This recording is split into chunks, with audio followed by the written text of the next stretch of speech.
2004 साली राष्ट्रवादी काँग्रेसनं हातात मुख्यमंत्रीपद सोडलं आणि 2014 साली त्यावरून शरद पवार विरुद्ध अजित पवारांमध्ये राजकारण रंगलं। यावरच आम्ही विचारलेल्या प्रश्नावर तुम्ही दिलेला कौल पाहण्यासाठी जाऊया आपल्या पोल सेंटरला।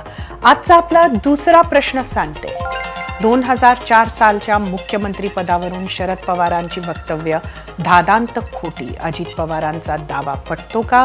एकूण 61,000 मतं यूट्यूबवर। 28% होय म्हटलंय, 72% नाही। इंस्टाग्रामवर एकूण 2,500 मतं।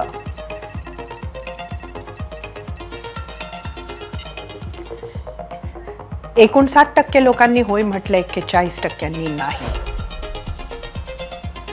फेसबुकवर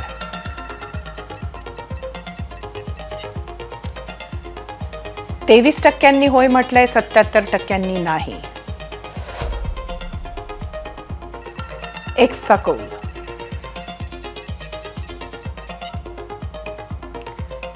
41% होय म्हटले, 59% नाही।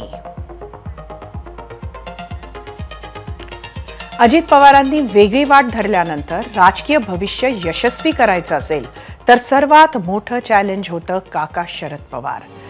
त्याचीच पहिली परीक्षा होती ही लोकसभा निवडणूक। महाराष्ट्रात आपल्या कामांमुळे आणि वक्तशीरपणामुळे वेगळी ओळख असलेल्या अजित पवारांनी लोकसभा निवडणुकीत जीवाचं रान केलं। मोठ्या पवारांसाठी प्रतिष्ठेचा असलेल्या बारामती मतदारसंघ जिंकण्याचा चंग बांधला।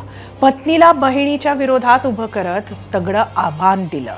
पवारांच्या घरामधला हा संघर्ष लोकसभेच्या मतदानानंतर शांत होईल असं वाटलं होतं। दोन्ही पवार एकत्र जरी आले नाही तरी एकमेकांवर टीका करणं थांबेल असं वाटलं होतं, मात्र तसं होताना दिसत नाहीये। दोन्ही पवारांनी मतदानानंतरही प्रत्येक मंचावरून एकमेकांवर भाष्य केलंय। एकमेकांवर कुरघोडी करण्याची संधी दोन्ही पवार सोडत नाहीयेत। त्यामुळे लोकसभा निवडणुकीचा शेवटचा टप्पा संपण्याआधीच महाराष्ट्रात विधानसभेचे पडघम वाजू लागलेत।